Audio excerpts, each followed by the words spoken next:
tassa bhagavato arahato samma sambuddhassa. Namo tassa bhagavato arahato samma sambuddhassa. Namo tassa bhagavato arahato samma sambuddhassa. Buddhang dhammang sanghang namasami.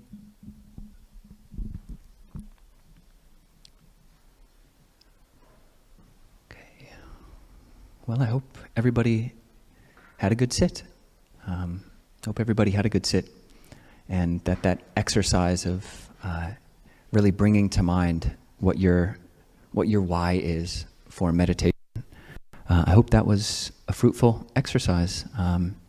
Just curious, I'll probably ask again after sharing for a bit, but if anyone could just maybe in 2 or 3 words, if you just wanted to share and call out what your hope is, or this wish for the practice. Anybody can just, no need to wait for a mic. For peace, yeah. And liberation.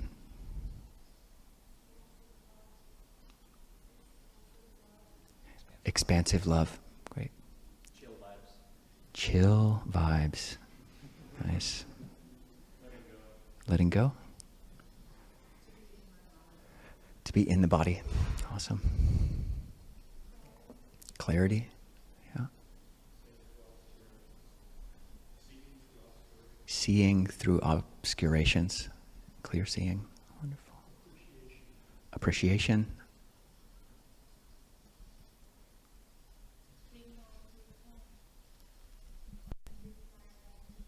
Bringing mind back to its home. Fantastic. Well, thanks, everybody. Yeah, and that wasn't a test. It's not like there's one right answer, like everybody has to say nirvana, or else it's wrong. But there really is a place in theravada Buddhism, in Buddhism as a whole, for wishes, for having hopes in meditation.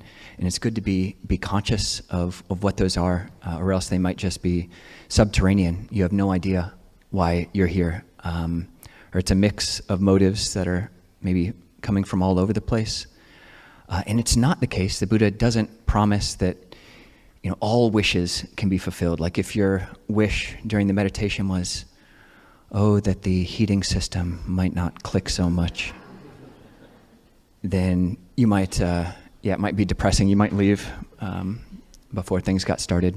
So, but there is a large place for ways to train the mind, both inside meditation and outside meditation, which can lead to all of I think everyone who shared really had quite wholesome wishes almost on a spiritual level. Everyone who said things like peace and expansiveness and acceptance, these are all spiritual virtues, and certainly that's really at the heart of why many of us come here. But the Buddha also spoke about more what could be considered like worldly considerations, worldly hopes, and how through certain exercises, through certain practices, we can actually achieve those as well.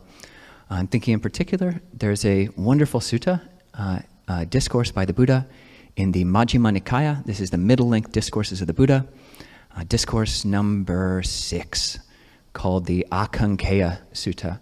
And Bhikkhu Bodhi, who's the main translator of that text, the most widely available version, he translates it as, if a bhikkhu should wish. But really there's no, bhikkhu means monk, there's no monk necessary in that title. It really literally just means if one might wish, or if someone has the hope, or someone may hope.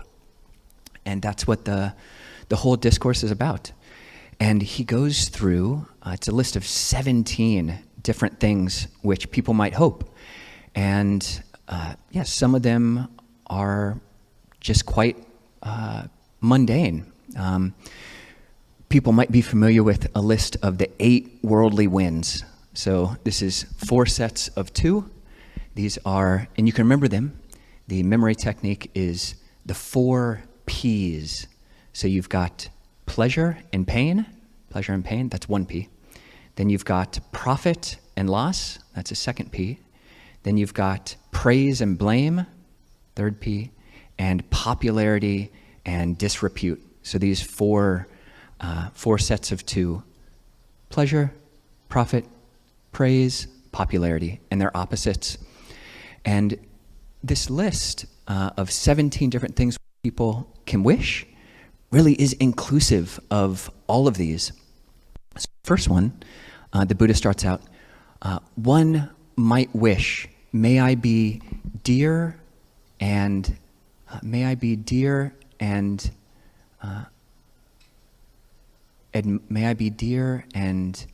endearing to my friends in the holy life, to my good friends.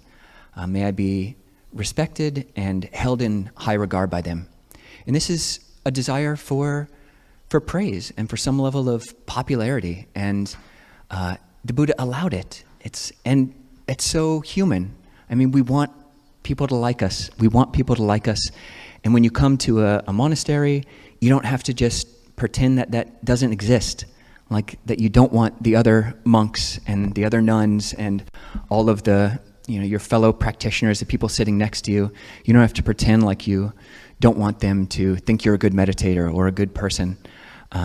This is allowable. And if that's part of our consciousness, if part of us does really care what people think about us, then, the Buddha continued, if one might wish, may I be dear and agreeable to my friends in the holy life, to my good friends, respected and held in high esteem by them, then let one do 5 things. And these are the 5 things which I'm hoping everybody can memorize for this morning. And we'll give some memory techniques for memorizing those. But these 5 repeat for all 17 of the different wishes which humans have when they come to spiritual practice. So the first one, so if you want to be liked by good people, then the first one is let one fulfill the precepts. So this is let one, the Pali is literally let one thoroughly immerse oneself in the sila, or good habits, in good behavior, in morality, in principles, in principled living. That's the first thing, okay? And it's like, let one be fulfilled in precepts. You can think of that filling down the head. It's almost if you're filling the body. All of these memory techniques are going to be dealing with the body, because we're always with the body. So let one fulfill themselves in the precepts. The second one is let one be devoted to internal serenity of mind. Let one be devoted to internal serenity of mind. This will lead to being dear and agreeable to good people.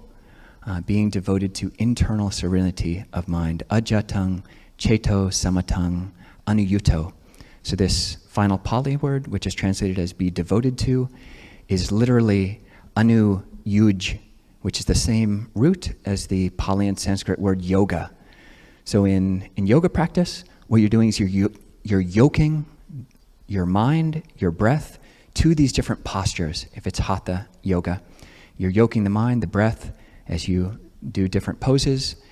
And in this Buddhist context, what we're yoking the mind to is to internal serenity. So rather than being obsessed, as most of us do, if I want to be liked by someone, then I just start thinking about how I can, what I can do, how can I scheme to make this person like me, to do some, change some aspect of my character, or clean up my house, do the dishes or whatever, so that so-and-so likes me better. And that's great. It's always, people like it when you do the dishes. But also keeping the mind yoked to this internal serenity of mind, devoted to this internal serenity of mind. It's like, it is cognate, the word yoga, and anuyunjati, the verb, is cognate. The Sanskrit Pali word is related to the English word like a yoke for a plow. And most of us didn't grow up using plow animals or plows. But in a modern American context, you can think about it like a hitch on the back of a truck. So you're hitching yourself to this internal serenity of mind.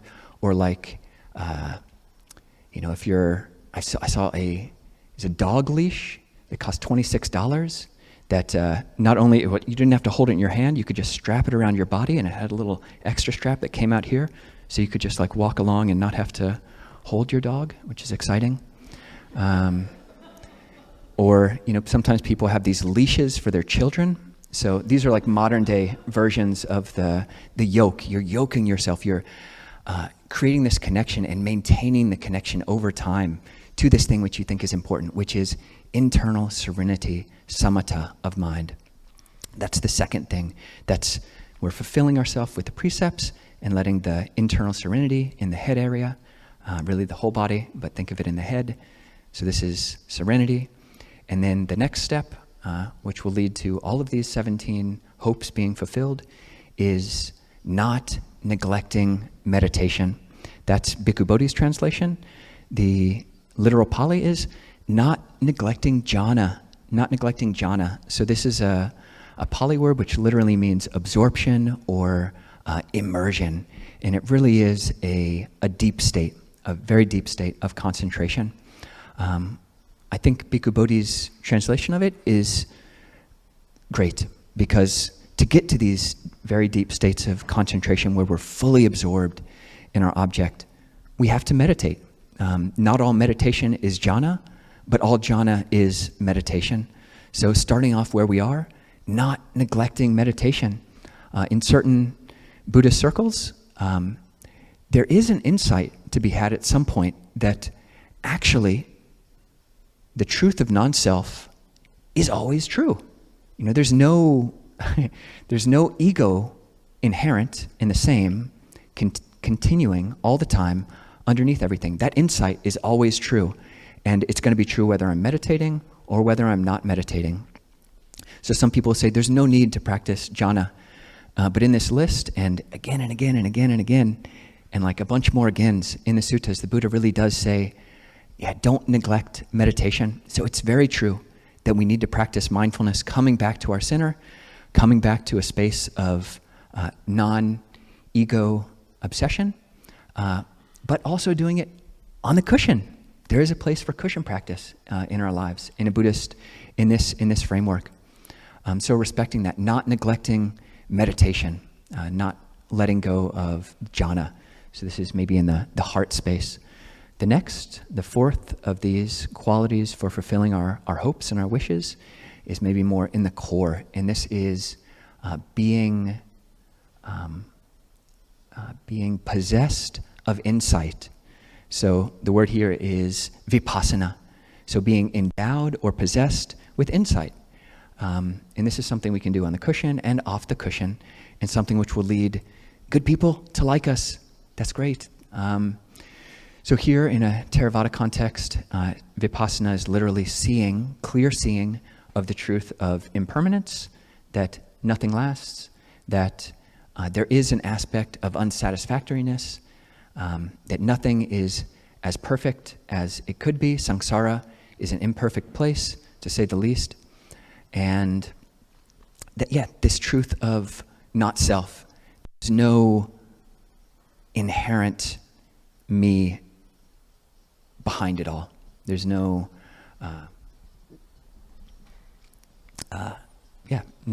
not self. Seeing and exploring that truth and looking, is that true? Is that true? And continuing to look at this. This is being possessed of or being endowed with vipassana, endowed with insight. And the fifth thing that will make people like you, and a bunch of other things, if you don't care if people like you or not, I'll tell you the other great things in a minute. But the fifth one is, and this is fascinating, especially with regards to getting people, getting good people to think favorably of you, is to dwell in empty huts. Dwell in empty huts. And that's Bhikkhu Bodhi's translation. And the word is it's not necessarily huts. It can be an empty room. It can be where you go camping. It can be empty space. It can be on the top of a mountain. It can be a closet, dwelling in empty closets. Wherever is a space where you can actually get away from what the world is telling you about yourself, and really come back and see, actually, what is the truth of my experience right now. Dwelling, spending time with, associating, bruheta is the strange Pali word, but associating with these other places that are by oneself.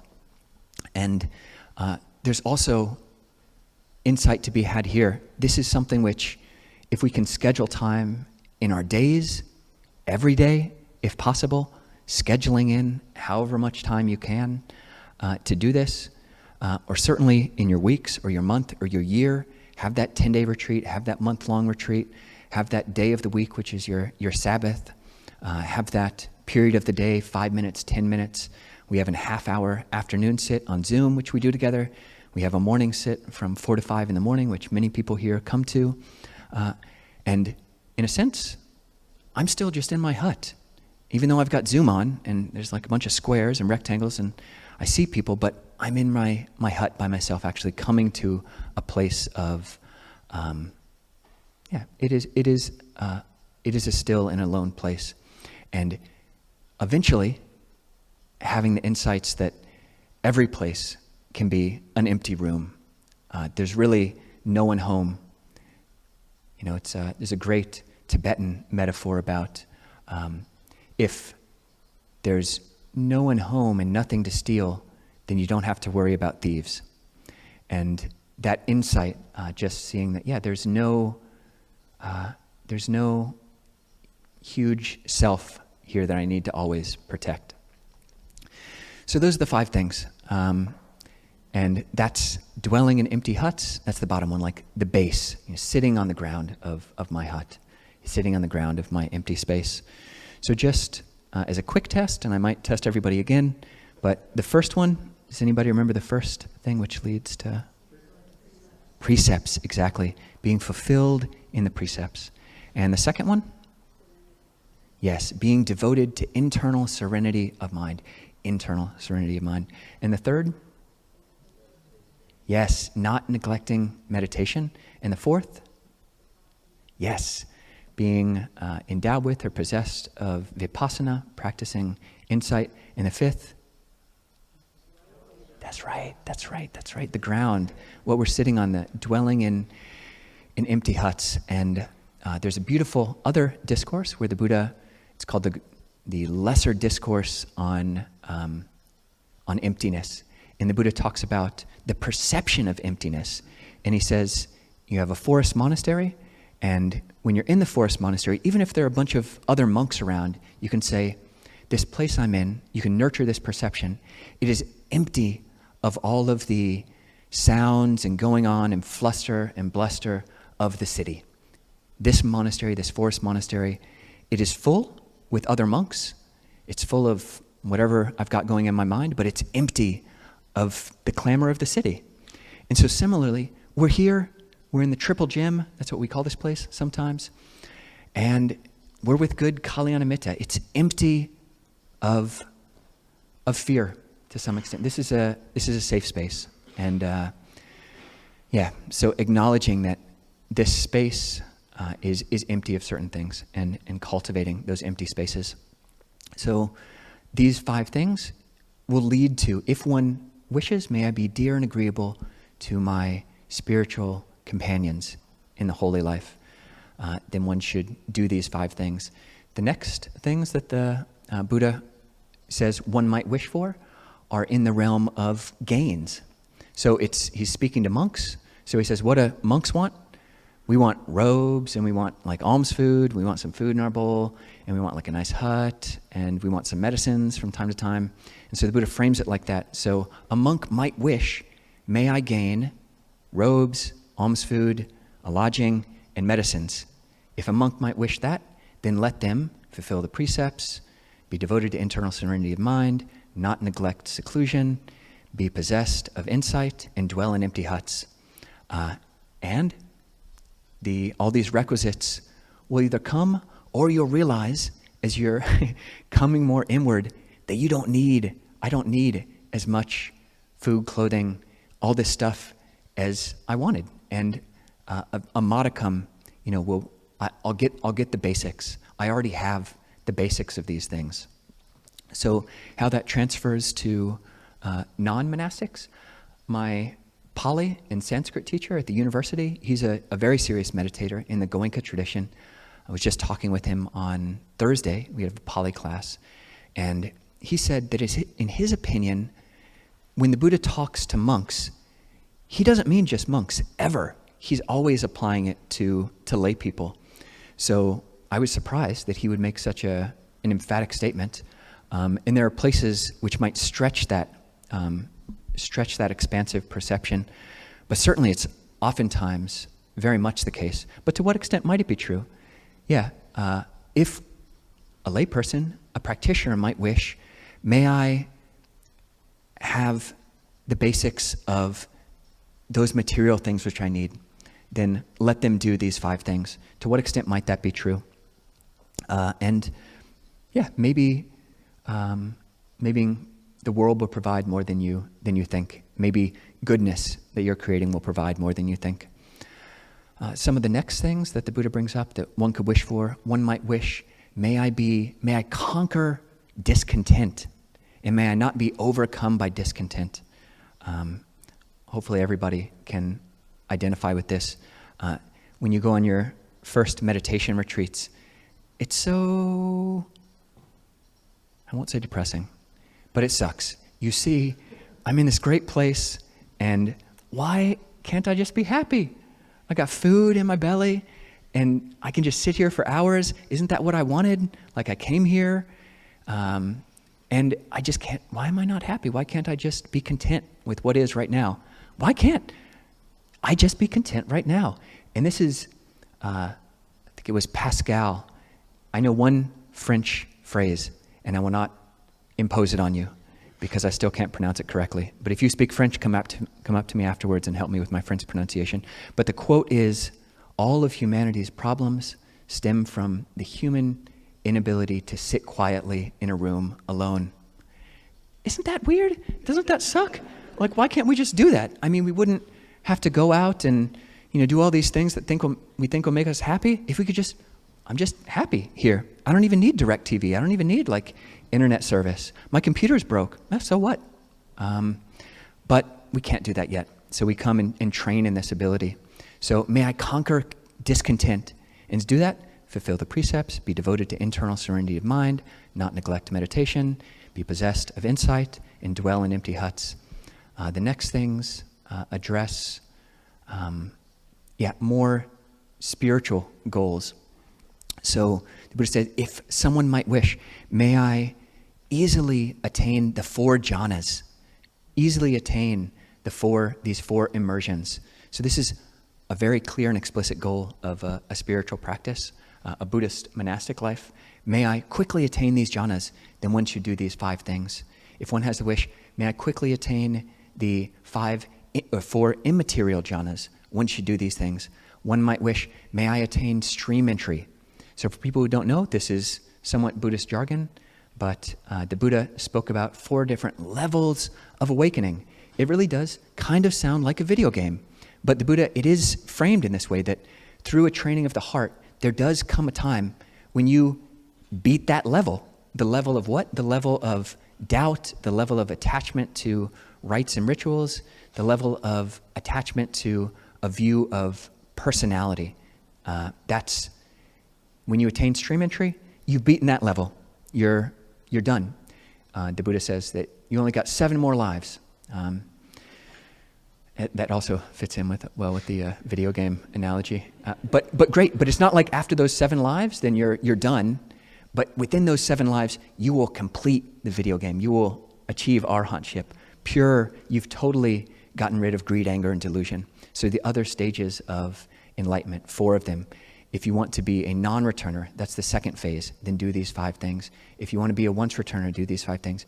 If you want to achieve that liberation of mind, liberation by wisdom, with which the noble ones, that is, people who are awakened, dwell in right now, then one should cultivate these 5 things. That is, fulfill the precepts, be devoted to internal serenity of mind, not neglect meditation, be possessed of insight, and dwell in empty huts.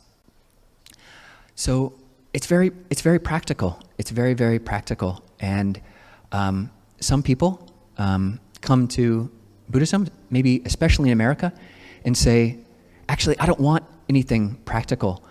The Buddhist path is all about transcendence, and all this talk about, wanting to be a good friend, or wanting to make friends along the path, or, wanting to get anything along the path. That's the exact opposite. We're supposed to be letting go, letting go, letting go, letting go. And we are supposed to be letting go, letting go, letting go, letting go. But there is a place. The Buddha was so wise. He spoke to people. He spoke to us where we are. We do still have these hopes and these aspirations on the path. And you don't have to spiritual bypass and pretend like they don't exist. Yeah, I want people to like me. I want to attain the jhanas. I have these very real human animal wishes. I want to be warm, at night. So yeah, how do I do that? I can actually cultivate these 5 things. So hopefully everybody has memorized those. And if not, I think this will be recorded and you can watch it again. So yeah, maybe just leave things there and open it up to questions.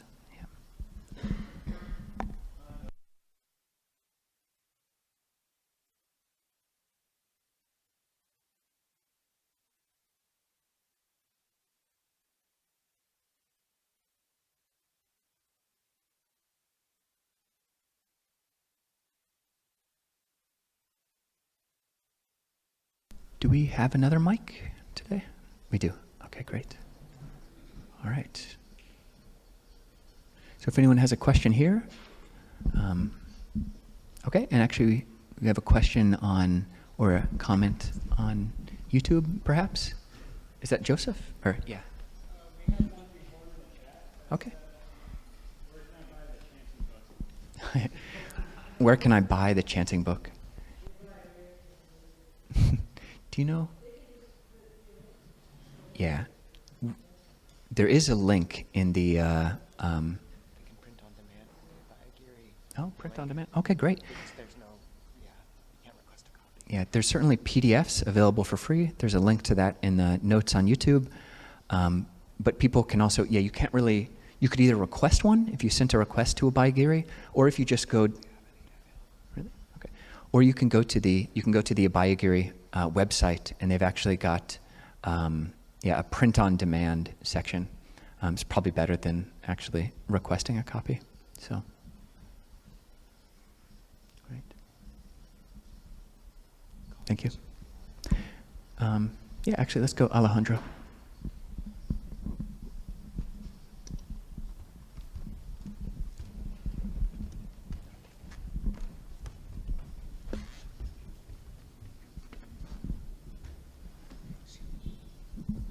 Thank you. Ajahn Kovilo. Sometimes I think it's easier to understand non-self than self. So, do you have a definition that everyone in this room could agree on is self? Because when I ask people this question, it's like we're all starting from different starting points on what we even think the self is. Yeah, thank you. That's a great question about... The Buddha very explicitly defines what he means by not self. If you go to the discourse on not self, the Anatta Lakkhana Sutta, I don't think it's in this chanting book, but it's in the companion volume. If you go to Amaravati chanting book, volume 2, the whole of the discourse on not self is there. And the Buddha defines not self there as, what do you think, bhikkhus, are form, feeling, perception, cognition, or consciousness, permanent or impermanent? So those 5 things are basically what most people think are self. I'm my body. I'm my body. Before you look at it, before you came to Buddhism and kind of got shook up, you think, I'm my body, or I'm certainly my feelings, or I'm certainly my thoughts, I'm how I see the world, I'm definitely my consciousness. But are those permanent or impermanent? So the Buddha defined not self as a self which does not, that there's no self which is permanent. So what people think of oftentimes of self are the permanence of any of those 5 things. Is that which is permanent painful or pleasurable is the next question. And his audience, the 5 first disciples, say dukkha.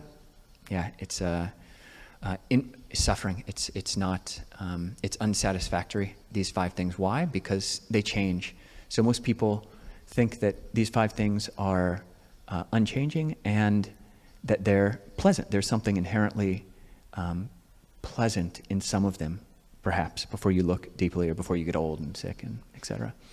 And then, is it worthy of considering, this is mine, I am this is myself? And the Buddha said that you can't really find a self that does that. And those are the things where the Buddha said are not self. In terms of why some people balk at this teaching of not self, is to say, actually there is a level of self. When I gave that instruction of, you can put down your boundaries. You can put down your boundaries in the meditation. That's a great thing to do in meditation. But there might be, and there is a place for boundaries in daily life around your body, around your feeling of safety in the world.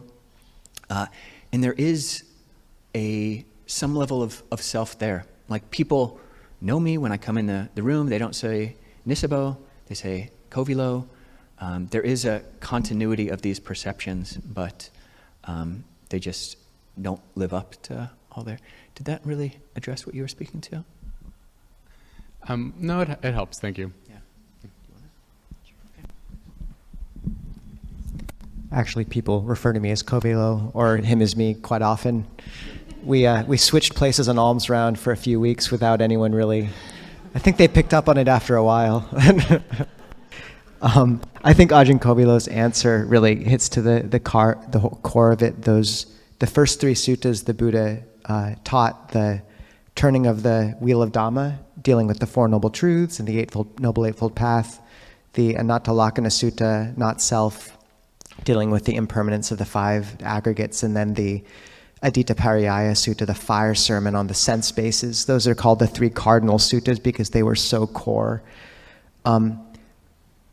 And there's a very useful analogy the Buddha gives in another discourse in the middle-length discourses in response to someone asking exactly about not self, and it's a king.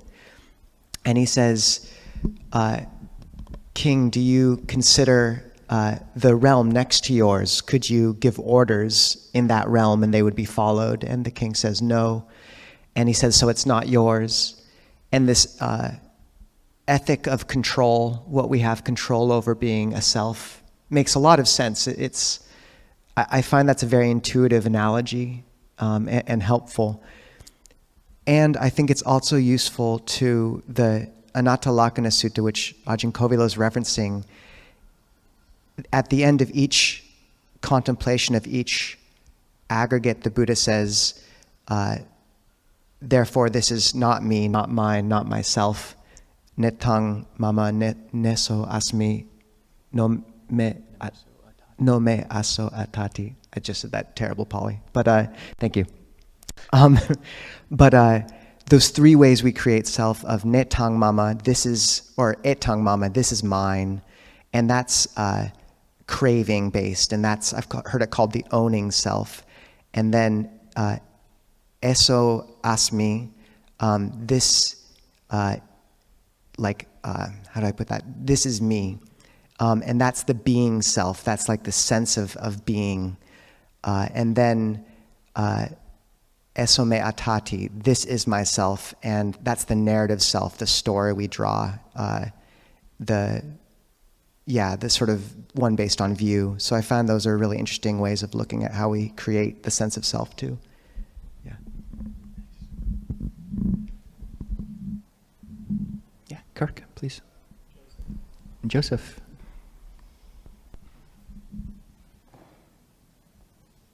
Thank you. Ajahn, I just wanted to express my gratitude for this teaching. I've been trying to find a way to repay your kindness for teaching me things like heart space and the field of welcome. So I'll try to cultivate these 5 practices in gratitude for your immense kindness. You gave me an immeasurable gift today because I've been drawn to this image in the Mahayana tradition of Amoghapasha right here. Apparently Lama Zopa Rinpoche said just seeing this image is a great gift. And I just realized that everything he's saying is what you just taught. So his hand is virtuous. He has the yoke, the unfailing lasso. Then he has the flower for a meditative absorption, and then the trident that hits the three poisons, which is insight, and then the Buddha's on top, dwelling in solitude. So I've always thought this image was so beautiful, and it just kind of, in one image, it's just everything you just taught, and you just explained it to me, and I'm so grateful. Thank you so much. May you be triple blissful. Thank you. Thank you, Joseph. Yeah, so kind. Thanks for showing us that. You actually reminded me of one of the wishes which might not be so common in American Buddhism or in American circles like this, but is that if one might wish, may my family and those close to me who have passed away, when they think about me, may that lead to their long-term welfare and happiness. What does that imply? It implies rebirth. So that's why it's not so popular in secular Western circles. But I think it's really important for someone who does have an openness to rebirth, that the body dies, we take our last breath, the brain dies, and that's the end of the story. If you're open to something else, this belief, which is talked about again and again in the Pali Canon, not just as a belief, but as a clear insight that the Buddha saw, that you can actually dedicate your practice to be a support for people who've passed away that you care about. So we've mentioned Bonnie, who is Juanita's husband, Jeff's. So Jeff's mother, she passed away on yesterday. And this is a practice we can do. And it's so sad that in America, we don't really remember our relatives when they've passed away. We don't have rituals for thinking about them, much less do we have anything that we can do about that. But this wish here in this discourse gives us something to do. If I have the wish, and so my grandmother, her birthday, she passed away. She passed away about 4 or 5 years ago. Her birthday and anniversary are tomorrow.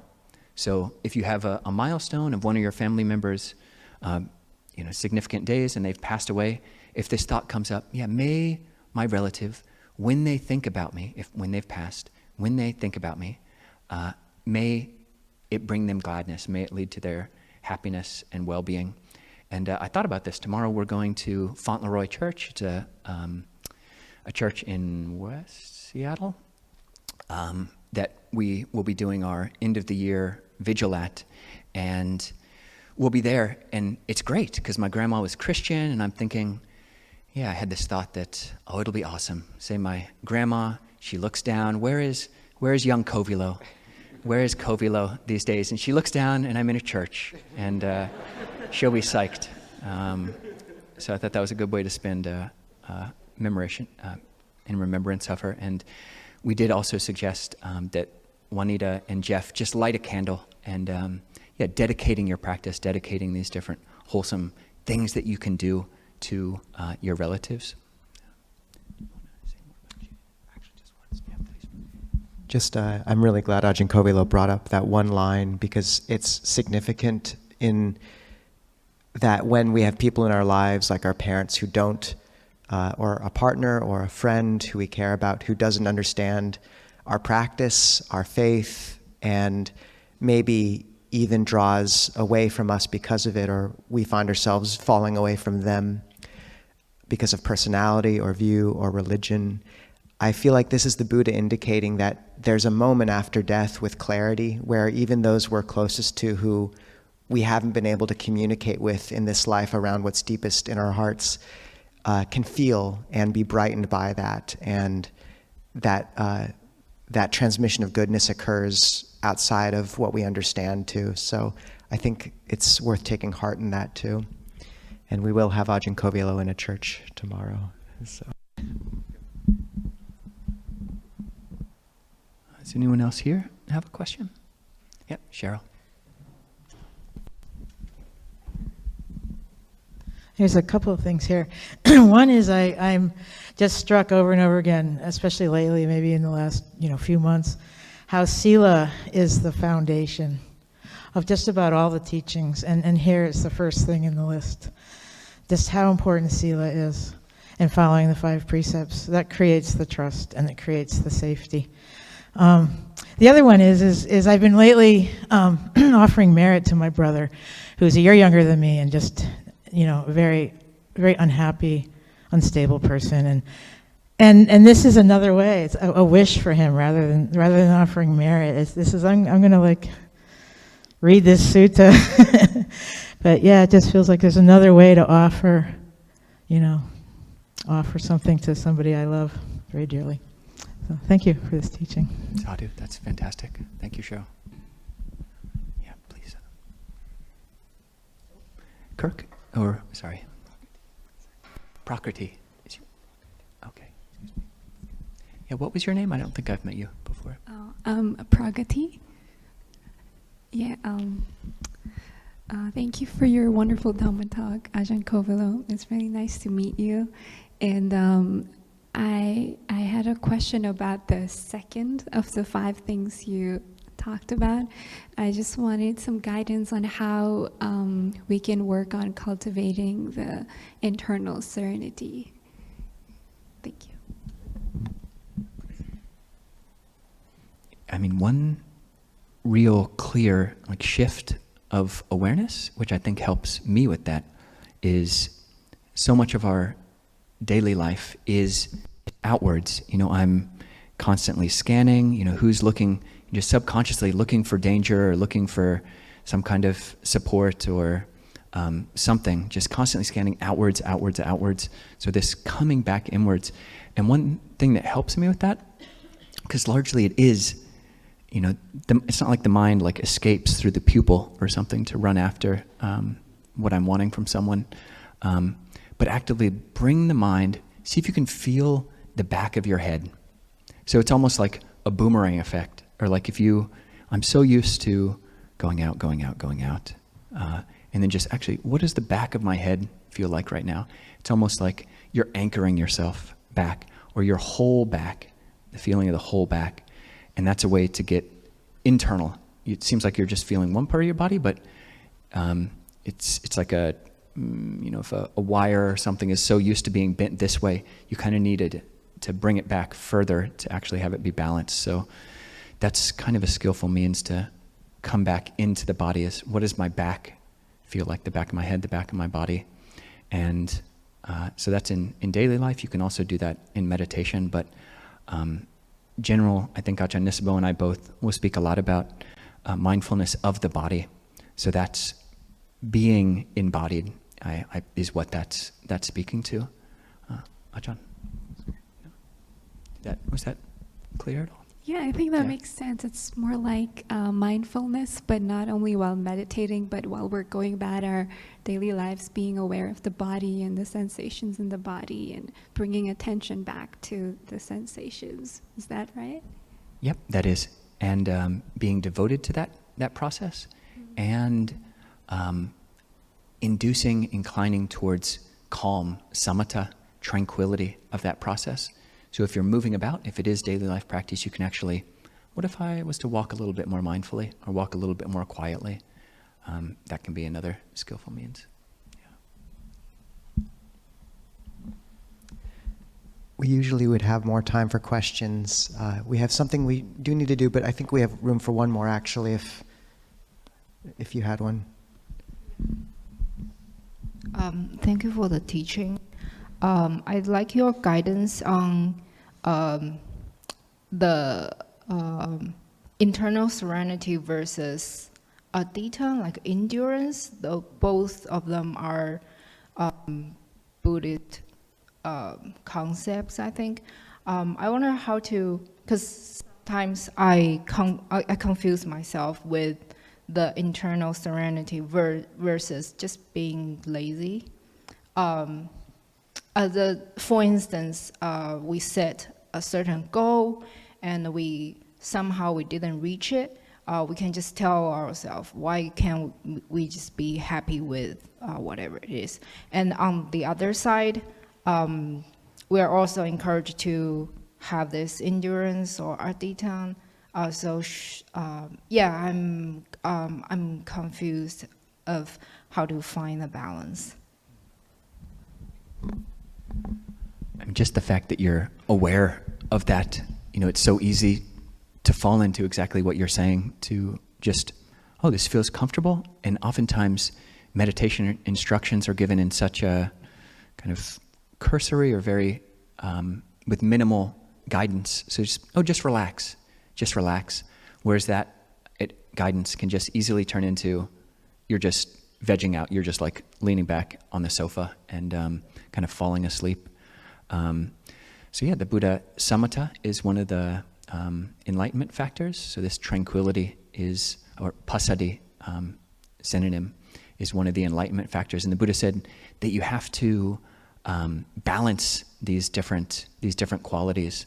So the adhitthana is putting determination into the practice, and you need to actively notice that. So noticing that if you're becoming unbalanced in a certain way, that you are maybe not as upright, the mind isn't as clear as it could be, and then applying the antidote, which would be some more level of energy to the practice. The Buddha said it was like if you are wanting to make a fire and you've got a very small fire, you don't go and throw like wet leaves and wet branches and wet cow dung on it. That's similar to when the mind is sluggish, you don't just throw more serenity on it, don't throw more tranquility on it, but instead you put dry leaves, you put dry branches, have some other kind of fuel that you put on it, and that's similar to adding either energy or this determination, or even bringing up joy into the practice, investigating something, so balancing out in that way. Thank you. We do have to we have a bit more this at the end of the session today, so we need to wrap up a little early. Ajahn, thank you for this teaching. And maybe we could read the blessing braid and dedicate our practice to those who need it.